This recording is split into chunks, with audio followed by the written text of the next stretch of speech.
कैलास राठोड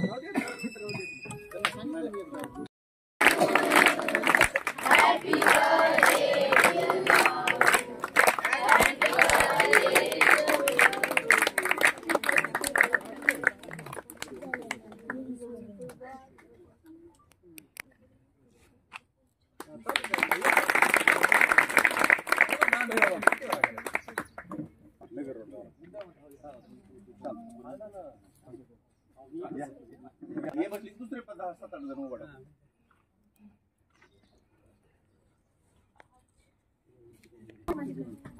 या त्या दर्शन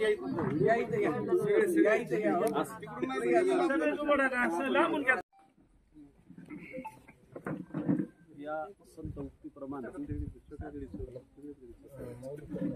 दया आहे, तिथं क्षमाशीलता आहे आणि इथं शांती आहे.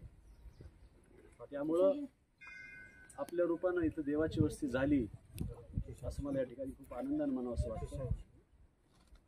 सोनपेठवरून गुरुच्या आज्ञेला अनुसरून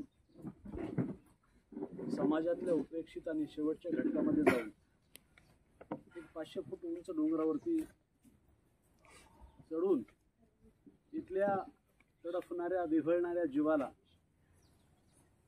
इथल्या आजाऱ्यांना औषध, भुकेल्यांना अन्न, तहानेल्यांना पाणी, अशा प्रकारची सेवा आपल्या गुरूंनी सांगितल्याप्रमाणे हा सर्व सेवावृत्ती ग्रुप येतोय आणि आनंदग्रामच्या चिमुकल्यानं आनंद वाढवतोय. आज 2025 नववर्षाच्या निमित्तानं या चिमुकल्यांच्या, याच्याग्रस्त लेकरांच्या जीवनातली दाहता, त्यांची तडफ, त्यांची चित्कार, त्यांची वेदना कमी करण्याच्या उद्देशाने आलेले हे सर्व महानुभाव इतक्या दूरची पायपीट करून स्वतःचा घाम, स्वतःचं प्रेम, दातृत्व आणि मातृत्व या ठिकाणी समर्पित करणारे हे सर्व संत आणि ही सर्व दिंडी सोहळा, त्यामध्ये गाड्यासोबत नळ्याची जत्रा म्हणून माझाही वाढदिवस ते करतायत. माझ्यासारख्या साध्या सामान्य आणि फटक्या फकीराचा वाढदिवस या ठिकाणी त्या उत्सवात होतो. 20-21 वर्षापूर्वी एका डोंगरावरती आलो, गावामध्ये दगड माती हाकलून दिलं. एड्सच्या भीतीनं लोक भयभीत झाले होते. त्यांनी कुठं जागा दिली नाही, दिलेली जागा पण खाली करावं लागली. मग सर्वांना त्या आत्मचरित्रात असेलही सगळं. HIVची समाजातली भीती आणि दाहकता पाहून या चिमुकल्यांचा आधार आसरा, ही जागा झाली, ही बंजर जमीन, हे डोंगर माळरान या ठिकाणी न चढता येत होतं ना काही पिकत होतं. अशा ठिकाणी तुमच्यासारखे सर्व आईचं हृदय घेऊन आलेली माणसं, त्यांचं दातृत्व, त्यांचा घाम, त्यांचा घास, त्या घासानं हे सर्व बगीचे या ठिकाणी फुललेलं आहे. न सरकारचं अनुदान, न कुठल्या बड्या हस्तीचं बळ, फक्त तुमच्या सर्वांच्या भरोशावर हे आनंदग्राम सुरू आहे अविरतपणे.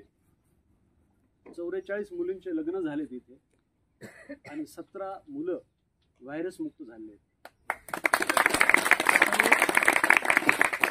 आनंदाचा वस्तुपाठ तुम्हाला सर्वांना सांगताना मला खूप आनंद होतो की आईकडून बाळाकडे जाणारा व्हायरस, डॉक्टर साहेब बसले इथं, की आता तो व्हायरस मुक्त होतो ते बाळ आणि त्याच्या जीवनामध्ये रोशनी तयार होते. तो आनंद आम्ही धरून ठेवलाय. आणि आमच्या मुलांमध्ये तो पेरलाय आता. शिक्षण, प्रशिक्षण आणि कन्यादान किंवा त्यांचं पुनर्वसन या माध्यमातून आम्ही त्यांना समाजाच्या मुख्य प्रवाहात सोडतोय. हे सर्व करत असताना खूप आनंद होतोय की आज वाढदिवसाच्या निमित्तानं आणि नववर्षाच्या निमित्तानं स्वामींचा आदेश आपण सर्व शिर सावंध्य करून या डोंगरावर चढलात.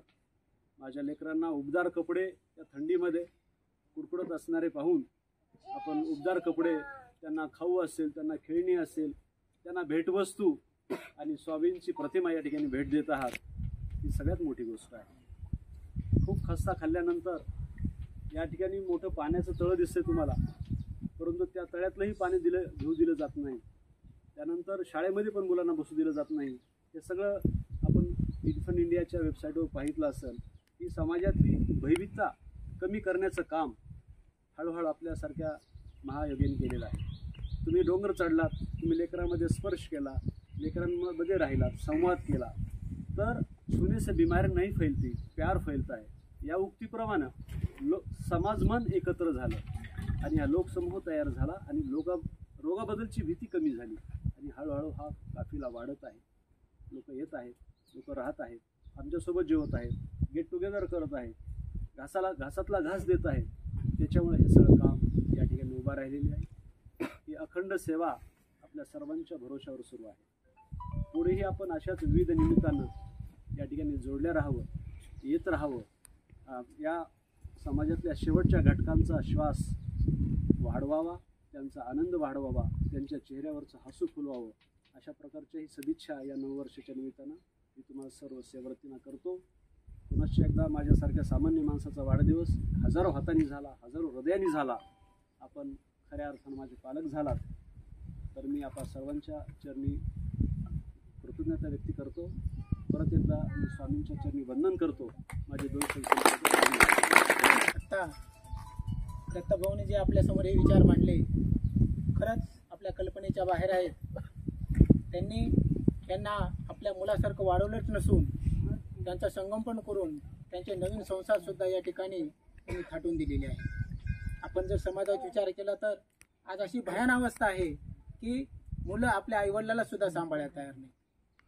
आणि दत्ताभाऊन आज या ठिकाणी आश्रमामध्ये त्यांचा कुठं काही संबंध नाही, त्यांचं कुठलं नातं नाही, अशा नात्याचा न विचार करता याच्याग्रस्त म्हणजे आपल्या समाजामध्ये जे एक वेगळी कल्पना झालेली आहे की त्यांनाच आपण शिवू नये, त्यांच्याजवळ जाऊ नये, ती संकल्पना मोडीत काढून आज या ठिकाणी आश्रम या ठिकाणी उभा राहिलेला आहे. आणि भाषणाच्या शेवटी त्यांनी आमच्यापासून जी अपेक्षा केलेली आहे की आपण सतत आमच्या पाठीशी राहावं. मी आमच्या ब्रह्मभूत रंगनाथ महाराज सोनपेठ सेवाभावी संस्थातर्फे त्यांना हा शब्द देतो, कधीही तुम्ही आम्हाला तुमच्या अडचणीवेळेस हाक द्या, आम्ही तुमच्या सदैव पाठीशी आहे. आमच्यातर्फे जे आम्ही फळं आणि भेटवस्तू आपल्याला आणलेली आहे, मी दत्ताभाऊला अशी विनंती करतो की त्यांनी ते सढळ मनानं आणि आनंदानं ते आमच्यापासून स्वीकारावे. सर थोडंसं सरकता का सर, थोडंसं महादेवराव व्हिडिओ हो हो, तुम्ही मध्ये जाऊ नका सर, का बाजूला एकच मिनिट.